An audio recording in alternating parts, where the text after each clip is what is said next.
Well, good morning. I'm Martin Tyner with Enoch Wildlife Rescue, and of course, my very, very dear friend. This is Belle, our Harris hawk, and she's been with us, I think, about 5 years now. She's again one of our wildlife ambassadors and one of my most efficient falconry birds. She does love to hunt rabbits, and so we're going to talk a little bit about Belle and kind of where she came from. But DG, shall we hit our number for the day? Man, you're getting ahead of me. I was still checking our levels on my iPad. Ah, okay. But Sorry. so, okay, so let's start with the question number 22. We're on the right day and everything today. 22, another anonymous question. Dun, All dun, right. dun. Okay. DG, would wildlife rescues be less frightened with a little sagebrush, cottonwood, or some other habitat cover their first night in a rescue chamber, or would that just complicate things? Thanks. The truth of the matter, that would just complicate things. Now, probably the first thing you need to understand is um,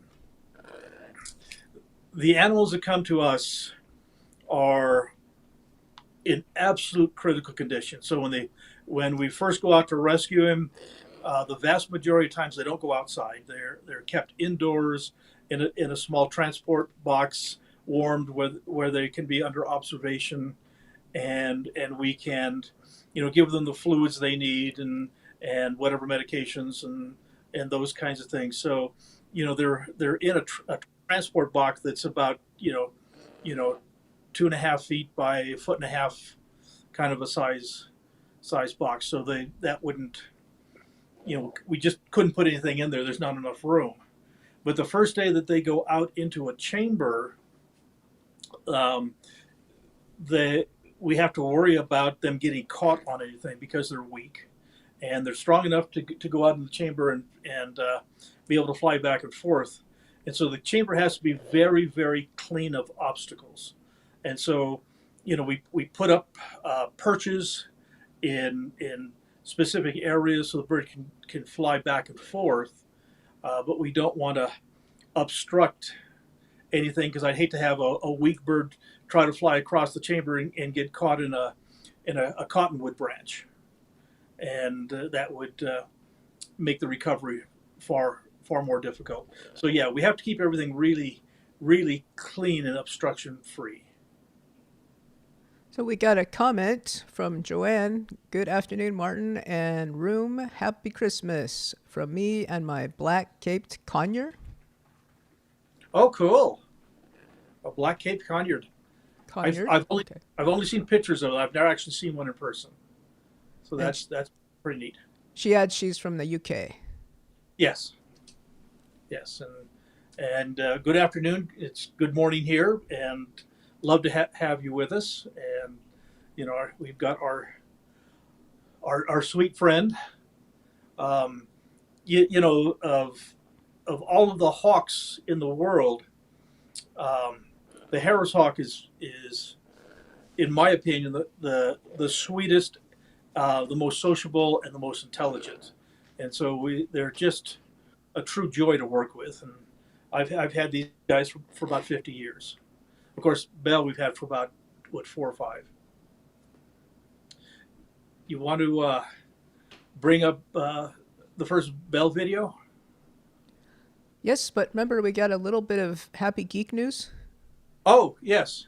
So I know folks remember we're talking about the big storage solution mega drive thing, and this is it. The Sand Depth Professional 12 TB G RAID Mirror 2 Bay RAID Array. Yeah, whatever that means, right? Short story, it is now en route. Thanks to all your donations and helping us hit our Vlogmas fundraisers. This will make the Web Geek's life much easier. So that's our little geek news. But now the fun stuff. Now let's talk about Belle. Okay. Well, I think this first video is going to get Belle from the airport. Well, wait a minute. How come that happened? There was too little of that things, and like you're not making any kind of thing. So why is your phone doing that? I have no idea. It has a mind of its own. Weird. Okay.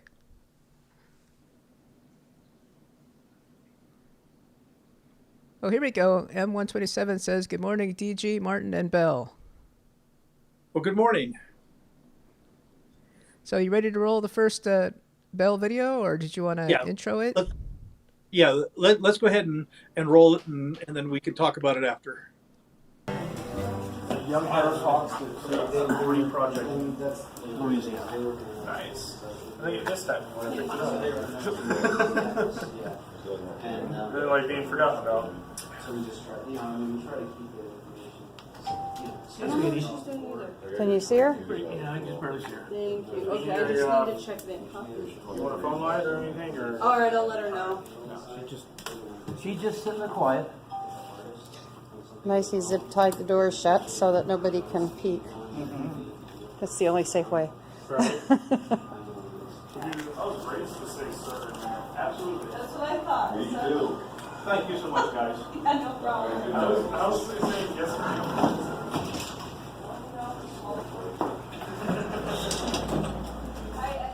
Well, here's our little girl. Now we have a 4-hour drive back to Cedar City. So we'll see how this goes tonight. But the temperatures are just perfect, so it's not too warm for her, and the cargo people here at Delta were very, very helpful in helping to get her to us as quickly as they could. Here you go, little one. That's the old Subaru. Yeah, it is. That's the old Subaru, and so basically, Belle came from Louisiana. Now they're not native to Louisiana, but she came out of a captive breeding program in Louisiana, and that's how she got the name Belle, because pretty young ladies in the South are referred to as Southern Belles. So this is my little Southern Belle, and we had a little issue in that the airlines won't take anything live in cargo if the temperature is above 90 degrees. And of course, what we're looking at here is, August. So it is most everything is above 90 degrees. And so we kind of had to watch the weather, and the breeder kind of watched his weather. So I had to watch it on my end. He watched it on his end. And, we basically, it looked like it was going to be okay. We took 3 or 4 tries to get her on the airplane, but we finally, it was basically leaving Louisiana. The temperature, it was like 2 or 3 o'clock in the afternoon, and it was like 79 degrees, and because they had just had a thunderstorm come through. And then here in Utah, it arrived here pretty close to 10 o'clock at night, kind of a thing. And of course, 10 o'clock at night, it was in the 70s. And so we kind of squeaked her through at this little kind of a cold front cool spell to get her to us. And we were certainly grateful to get her. And so we left here in Enoch, drove the 4 hours up to Salt Lake International Airport, and picked her up and drove the 4 hours back to get her going. And I used to have a Harris Hawk breeding project where I raised these guys. I had a male and a female, and breeding them was tremendous fun. I really enjoyed doing that. But we actually had a big problem in that we could raise the young birds, which is easy, but the closest airport to me is Las Vegas. Is McCarran in Las Vegas, and again, the birds are ready to ship out the end of July, the first part of August, and so there is no time in Las Vegas, Nevada, that the temperature is below 90 degrees, and so it became a real difficulty. Instead of like with the breeder in Louisiana, having to drive, a half hour to the airport, I was driving 3+ hours to the airport and couldn't get them on the plane, had to drive back. And so I gave up my breeding project because it was almost impossible to get them shipped out. And so my previous Harris Hawk that I flew for 29 years, and when he passed away, we decided to get Pretty Belle here. Yes, and you've been my little lady, huh? And so she's been our sweetheart. Let's go ahead and look at the next video.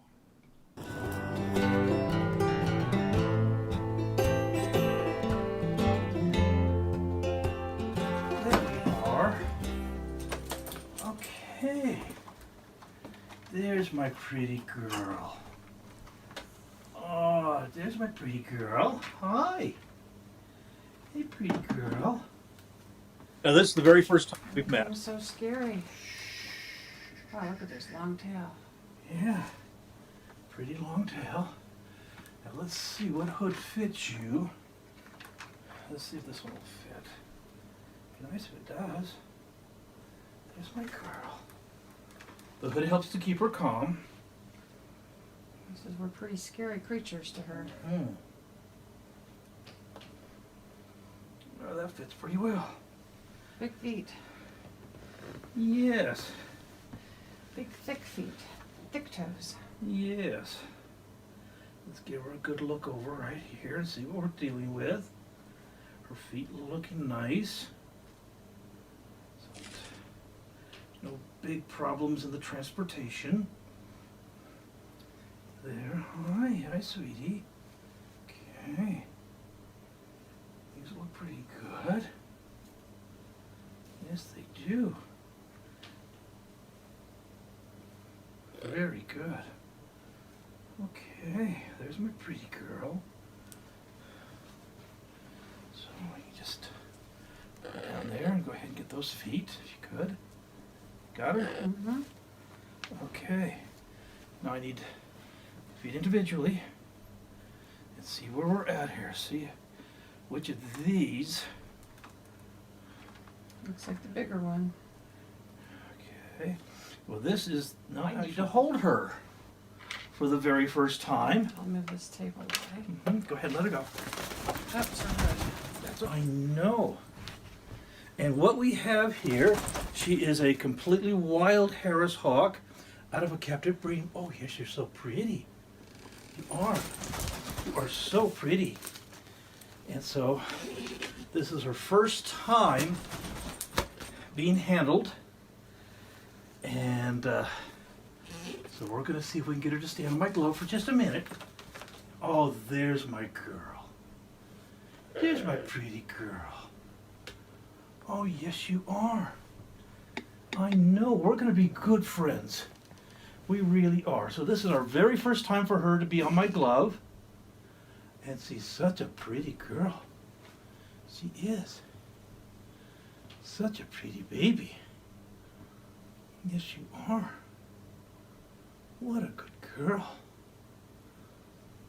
There's my girl. Beautiful coloring.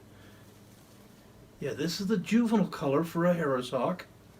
When they're adults, all of the lighter colored speckling that you can see right here on the front of her breast, all of this light color speckling goes black.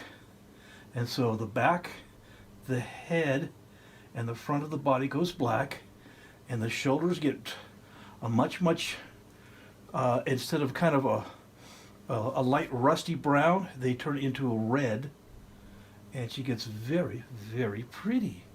What a pretty girl. What a pretty baby. Yes, you are. You're my pretty girl. Yes, you are. And you and I are going to be good friends. We're going to be good friends. Yes, we are. We're going to be good friends. So this is our little gal. She's our newest wildlife ambassador for the foundation, and she's going to be our newest hunter to help provide food for the injured wildlife that we care for. Okay. And what you saw there was basically we got her out of her shipping crate, and we got the hood on her to help keep her calm, and then my wife and I put on you can see right here the leather straps. Those are called All Marys, or the anklets are All Marys. The straps are called Jessies. And to get her outfitted so that I can hold her on my glove so she's not flying around the house, and so she's contained a little bit. Yes, huh, baby?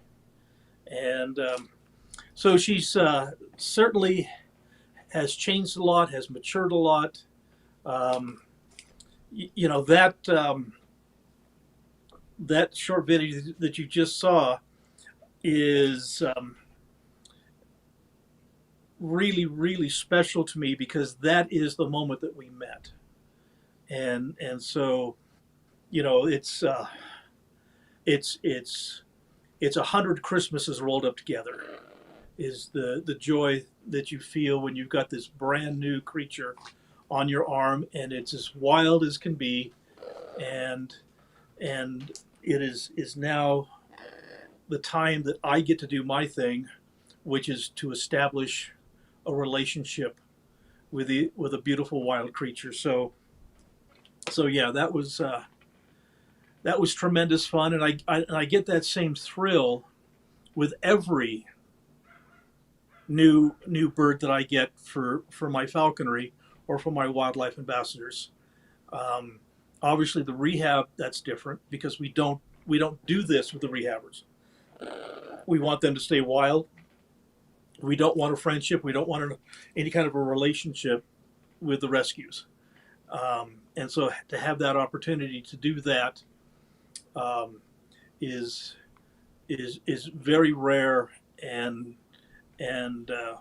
you know a true blessing in my life. So that's our hello to pretty Belle, with her brand new baby colors.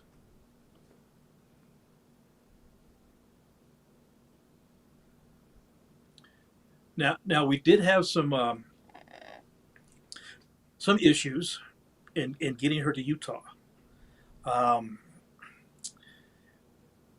The Department of Agriculture, the state veterinarian, decided that he was going to make it difficult for falconers to bring birds into the state of Utah.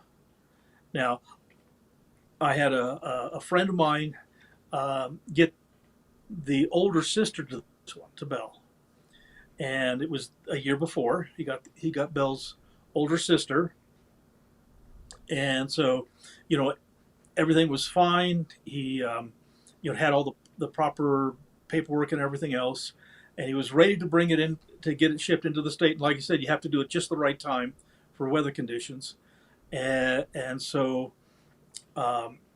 he gets a notification from the Utah Division of Natural Resources that he needs to get approval from the Department of Agriculture.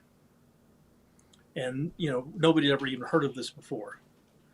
And so he contacts the state veterinarian, and he says, I'm going to be bringing this Harris hawk from Louisiana. And the state veterinarian required that the bird have a health certificate before it came into the state, which the breeder just puts them in a box and ships them out. He doesn't take them to the vet because that's just a lot of extra stress. To take them to a vet, get them health checked, bring them back home, and then at a later date ship them out. That's extra stress on the poor creatures. So anyway, my friend could not bring the bird into the state, and so what he had to do is he had to fly the bird to Colorado, where this was not an issue, and then he had to drive from Salt Lake City to Denver, Colorado, which is 8 hours, 10 hours of driving, to pick up the bird, because when the bird got into Colorado, then he could take the bird to a vet in Colorado and get the health certificate before he could bring it into the state. And so I was a bit concerned as to what I was going to have to do. And, I called up the Department of Agriculture, the state veterinarian, and introduced myself. And he had heard of me with the wildlife rescue work that I've done. And it says, can we make this a little easier on the animals? Can we have them shipped from Louisiana to Utah? I pick up the bird, take it back to my home, and first thing the next morning, I have an appointment with my veterinarian to do a health check here. And this way, we get the health certificate that you want, but it doesn't have to go through all the extra stress. And he thought that was fine. So that's what we did to get the bird here, so that we didn't have to have the bird taken to a vet, brought back, released in the chamber until we could match the time, weather conditions to ship the bird out. We could just ship the bird out, and then I had the bird go to my local vet. So it's a little bit complicated, but we got Belle here, and since then all of the falconers in the state have been able to do the same thing: bring the birds in, get it to the local vet immediately, and get a health check, and then turn that over to the state veterinarian. Well, let's go to the next video, DG.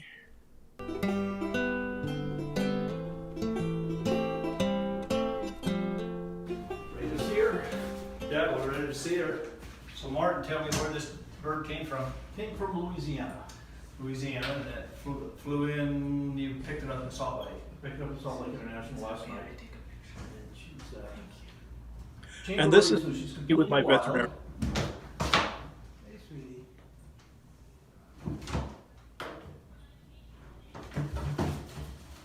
What do you mean chamber raised? What's that? Okay, Beautiful. yeah, she's a pretty thing. There's my girl. Chamber raised. Basically, she is captive raised. You know, her mom and dad were in captivity, and then after she was hatched, she was raised by her parents, not by humans. And then when she was full grown, she was put in a chamber with about a dozen more Harris hawks of the same age, because these guys are they hunt in packs. And so for their emotional development, they socialize with their Harris hawks. And so she's just as wild as any wild Harris hawk that you would ever find. Okay, so what are your plans then with this bird? Well, she's going to be my falconry bird, and she's also going to be one of our wildlife ambassadors for our school programs and scout programs and that kind of stuff. And so she's doing very, very well. Aren't you? This little girl, she's such a sweetie. Tell them what time we got home. We got home about 2 o'clock this morning. Okay, well, your eyes are open pretty good from being home at 2. So we're getting there. But you know, obviously, you look at those and you can look at the eyes; they look clear. You know, it's feathers look good. What about her? She's nice and fat. Nice and fat. Mm-hmm. It looks good. Mm-hmm. Looks like she's going to be one that you can tame down and Oh get yeah. her there. Because Harris hawks are more sociable than other birds of prey, they really acclimate very well to human activities, and so they're one of the best birds for doing wildlife programs. But they're also pretty devastating on cottontails and jackrabbits. They're devastating. You Yes. say? You mean they'll take their toll on us? Oh, what you're saying. yeah, that's they'll their get favorite. The female, that's her favorite thing to hunt. What was the name of that other bird, that other Harris hawk that you had before? Thumper. Is that what it was, Thumper? The Thumper was the one that I had for 29 years. Okay. And then I had a few Harris hawks before that. I've actually had Harris hawks because I bred them. I've had Harris hawks for more than 40 years. Well, good. You just went 1 year without. Yeah. This is his That first was a baby tough year Harris. then, huh? First baby Harris in 30 years. Yep, that was a tough year. And how old? How old is the hawk? This one hatched In March? Let me look. no April. No March. Yeah, it was March 22nd. 22nd is what she Yep. hatched. Never had a pedigree on a bird before. This has got pedigrees on it, huh? Yep. They have names of the mothers and the fathers Oh, yeah. and Some of them just says the owner's name, like Jim. Well, her father's name is Milo. Her mother's name is Clarice. But then you go into Jim Addison's male and number I see. 10, and okay. They're starting to do that, starting to put a little pedigree on them then. Yeah, good. Good. So what will be the next step that you take in training this hog? Well, the very next thing is what we're doing right now is getting her used to me, used to being touched. This is called manning. When they start that, we start to get her used to this is her hood, and get her used to wearing this. Okay. And then once we've got her used to doing that, and once she's used to eating off my glove, then we start flying her across the yard to food on the glove. Then we fly her out in the desert, and I have a toy called a lure that we put food onto that she flies to that. Do you have her tethered at that point? Well, in the yard we have her tethered, but once we get to the desert, no. Okay, and why not there? She'll come back to you, or what? Right. You have to have enough trust that she's not going to fly away. Right. We build up a relationship. We build up confidence, and that she knows that I'm a good food source, and the process should take between 2 weeks and 3 weeks, okay, to have her where she's flying free and starting to chase rabbits. And the nice thing about her catching jackrabbits is, we go through a lot of food feed the injured wildlife that we care for, and she'll catch 50 to 100 jackrabbits a year, and that's food for the injured animals. Okay. Good. So do either your glasses good enough to read the band number on her? Yeah. Turn it around right there so you see it. Make sure it matches the one on the form. Okay, it's RW 093845. 4-5? 6. Oh, 6? 4-6. Oh, there we go, 46. 4-6. I was gonna say, nah, that didn't. 46. Okay, 4-6 matches. I'm Yeah. glad you could see it. It's like, whoa, got the wrong Well, one. good. I think it's healthy. What do we need to do to make We- this work? we need Do I to- need to call? We need to call, and you can use. Okay, so anyway, that was our meeting with my vet that I've been dealing with for 30 years, Dr. Esplin. Has been a dear friend of mine and has always been a real supporter of our wildlife rescue. And, there really isn't much to really check out. I mean, if the bird is bright-eyed and just looking healthy and is fat and its mutes or poops look appropriate, that's pretty much it as far as being clean and healthy.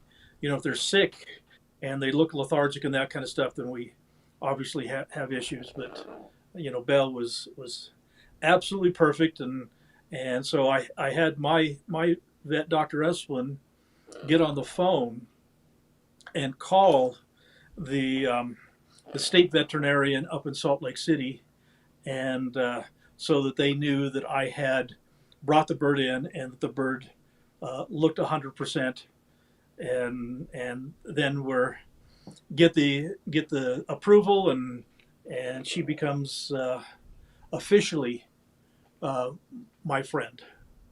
So it was a bit of a process, and I've got 3 vets here in southern Utah that I work with for our wildlife rescue. We kind of spread it around because you can burn out a vet very quickly. If you take 100 injured critters to a vet in 1 year, they're not going to do that for very long. So we try to do as much vet work as we can personally, and when we need to go to a vet, then we spread it around as much as possible. So why don't we go ahead and look at the next video. This is me just out relaxing with Belle out in the yard, and giving her a little bit of personal time, and again, the bird is with us, especially when they first come in, 24 hours a day, 7 days a week. Basically, we want them to be completely bonded to us. Here in the yard, it's nice and quiet, except where we've got Cody, but we will take the birds and drive into town and go to my dog grooming shop and let the hawk see all the activity there. We'll go to a park And it's just a matter of acclimating the bird to as much as possible so that when we do fly the bird free, that kind of the goal is, if you take your hawk and you haven't acclimated it well enough, and you're out on the desert and you get a half a dozen guys racing out through the desert with motorcycles and all of the noise frightens your bird, now you've got a crisis. You've got to go somehow get that bird to come back down, and it doesn't want to come back down because it's afraid. And so if we can get it acclimated to motorcycles and airplanes and cars and trucks, stand out in the driveway when the trash truck comes by, but just spend as much time letting the bird know that this is the world that we're in, and all of this stuff around you, this isn't going to hurt you. This is perfectly fine. And so we can just relax, and those bad noisy things are going to go away, and they're not going to hurt you. So that's the whole manning process. And let's go ahead and look at our next video. Let's go ahead and get little Belle. Hi, sweetheart. How's my girl? And as you see, she's going, well, wait a minute, you're approaching really close. There's the bait that I was expecting. Okay, there's my sweet lady. There's my Belle. There's my pretty Belle. How you doing, sweetie? How we doing, huh? How we doing? Yes, such a pretty girl. Okay, let's go. There's my pretty girl. Oh. There's my girl.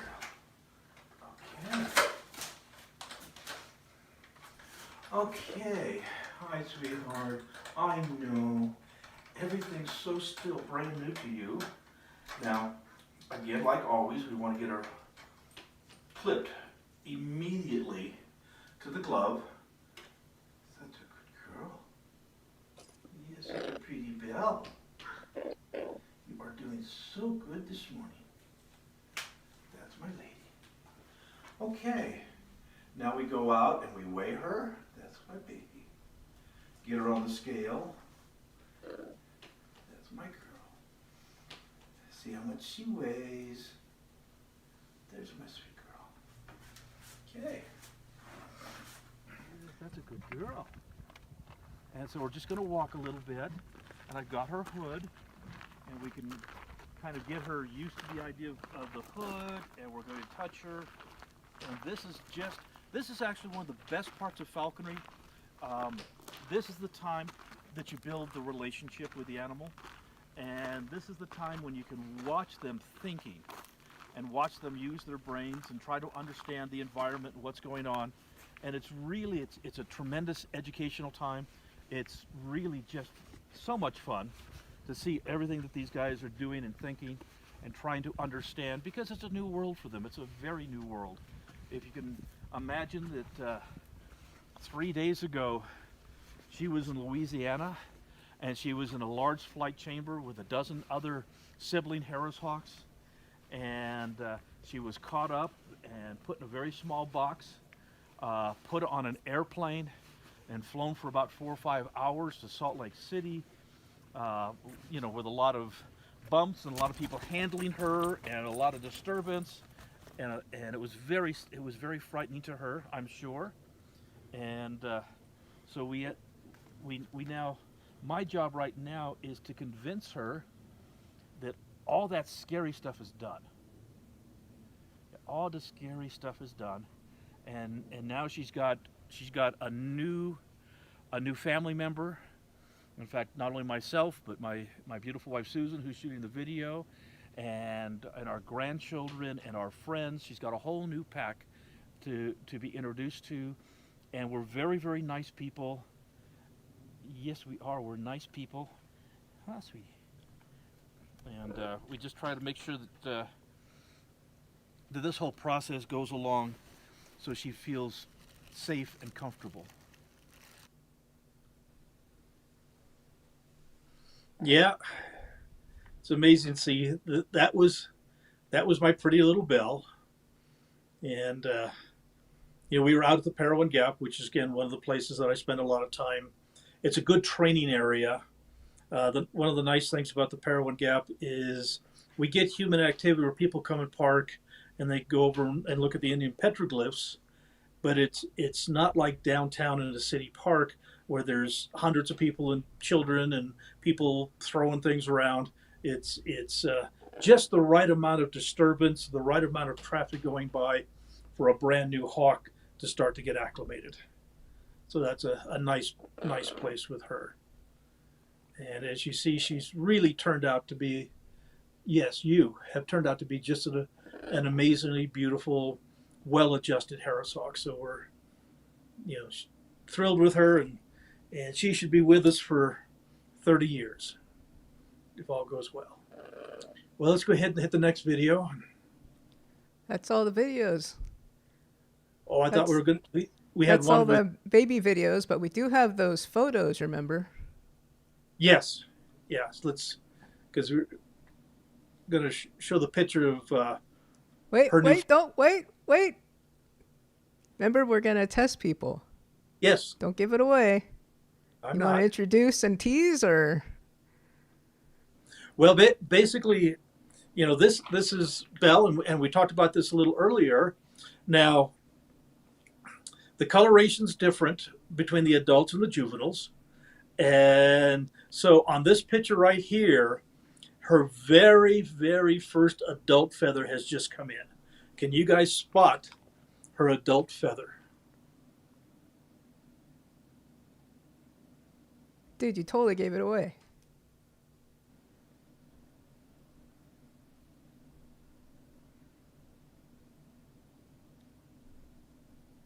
I know, I'm terrible at keeping secrets. That wasn't as fun. Because you kind of you let it already with the feather. So Yeah, Oh, well. that little black feather on her back, that was her very first adult feather. And this was basically the beginning, the end of her first year, the beginning of her second year.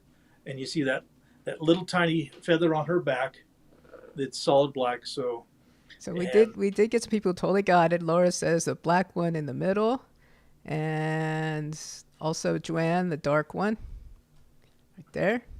Yep. So yeah, I totally caught on, but you kind of gave it away that time. Well, that's okay. Do we have any other pictures and stuff we need to look at? No, but we got some comments and questions. But it's Sure. already 9:37. Do you think Belle would mind staying a little longer, or does she have to go No. eat? She'd be happy to. She's a very patient young lady. Okay, M127 asks, do all Harris hawks wag their tails when they are happy, or is it just a Belle thing? All the Harris hawks that I've had, that is one of the signs that they're content. And I've had this with all of my Harris hawks. Belle's a great example. I get up every morning and go pick her up, and she just wags her tail saying, "Hi, Dad, let's go get some breakfast." And so that's one of their charms, let's say. Paula B says, watching from Finland. Hi, beautiful Belle. Well, welcome from Finland. We, again, one of those places that I would really love someday to go. And you guys have a beautiful goshawk called a Finnish goss, and they're larger than our North American ones, and they're just spectacular falconry birds. And I would love to go see a Finnish goss in the wild someday. But so thank you for checking in on us. Joanne says, I have been through a really tough time last few years, and my bird is my complete soulmate and can say saved my life for the bond and friendship we have, and I couldn't be without her. And I understand that completely. My whole life is revolved around, these guys, and, the wildlife rescue is really, really tough. It's you can't save them all, and no matter how hard you try, and there are just days when the stress is so devastating that you just don't think you can continue. But I have had the privilege of working with these guys as wildlife ambassadors and falconry birds, and so especially, Belle, this Harris hawk, and Scout, the golden eagle. these are incredibly intelligent birds. They're incredibly sociable birds. They're some of the most gentle and affectionate, and so these guys get me through when I have a hard time. And so I do understand, birds are very intelligent, and if handled properly, they're very giving, and they help us deal with the stress of life. So I understand. Marcella says, Belle is a beautiful bird of prey, and Helen is too, but I'm partial to owls. I think they're absolutely stunning, and I do have a name suggestion. Spirit screech owl are also known as spirit owls. Okay, that's a very, very good suggestion. And yeah, our new little screech owl's coming along just fine, and we're going to be excited to start using him for our educational programs. Rockman Hunter says, greetings from Brazil, Martin. Thank you for all that you do to help the critters. Oh, Brazil! Oh my goodness, that's again the Amazon rainforest. You guys have got so many spectacular birds of prey there. I had the privilege of working with the harpy eagles at the Los Angeles Zoo, and if you can't even imagine if you've not seen one in person. A 30-pound. My big golden eagle scout weighs 8 pounds, and the harpies that I worked with ran about 30 pounds. And God, I can't even raise my hand high enough as to how tall they are in frame here. They are absolutely magnificent, and again, to someday have the opportunity to see a harpy eagle in the wild would be a tremendous honor. So, like I said, all over the world we have these magnificent animals, and every country has their unique and their special ones that I just adore. So, thank you for joining us from Brazil. That's very kind of you. EP says, no other species excites me more than birds. They come in all shapes and colors, and they're one of nature's oldest dinosaur relatives. And that's very true. These are truly feathered dinosaurs. These are the avian dinosaurs that were small enough that 65 million years ago, when the asteroid struck the Earth and wiped out all the land-based dinosaurs, in fact, not destroyed basically more than 90% of all life on the planet, these smaller avian dinosaurs were able to survive. And so, these are incredibly old, but incredibly high tech. These are not primitive, and incredibly intelligent. And I would love to have seen some of the other land-based avian-based dinosaurs, like the velociraptor and those kinds of things, to see how truly intelligent they were. With those, if those animals hadn't been wiped out, humans wouldn't have survived, because they're incredibly smart animals. So it's nice that they were gone so that we could evolve, but it's nice that we have some left. EP adds, Cuban hummingbirds are about the tiniest things you'd find with wings. All the hummingbirds are super, super tiny, and yeah, the Cuban is one of the smallest, and we get a lot of hummingbirds coming through here on their migration, and so every spring, my sweet wife Susan and I are hand raising hummingbirds, and some of them from literally just smaller than a pea that we're having to hand raise.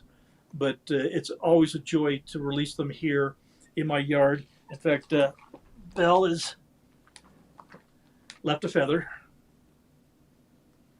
and so is that yours? That is yours, huh? So they drop last year's feathers and grow new ones every year, and so she is dropping feathers, and the Harris hawk kind of molts on and off year round, where most birds of prey don't start to molt until spring, and they try to be done by fall. But the Harris hawk will drop a few on and off throughout the year. Yes, you will. Well, shall we wrap up and announce our guests for the last two Vlogmas? Sure. The last two Vlogmas is going to be Scout, my golden eagle, and we're just going to kind of hang out with everybody, and again answer your questions about falconry and about the different birds of prey. I'll go into a little more depth as to where Scout came from, and how I became an eagle falconer, which is quite rare. So we'll cover that on our last two Vlogmases. And thanks, guys, for joining us. And one more thing. Thank you, Findlay Subaru and Subaru of America. I don't want to forget these guys, because they are certainly have been a major sponsor for us and our organization. And this is our 10th year that they have selected us as their Share the Love charity. And so I just wanted to make sure that Findlay Subaru gets recognized, and Rocky Mountain Power, our electric company, just sent us just out of the blue, sent us a Merry Christmas. Here's a donation for your foundation, and we're very grateful for that. And so, we do get some wonderful, wonderful support, corporate support here in Utah. And thank you, everyone. Okay, well, we'll go ahead and sign off, and we'll see you guys tomorrow.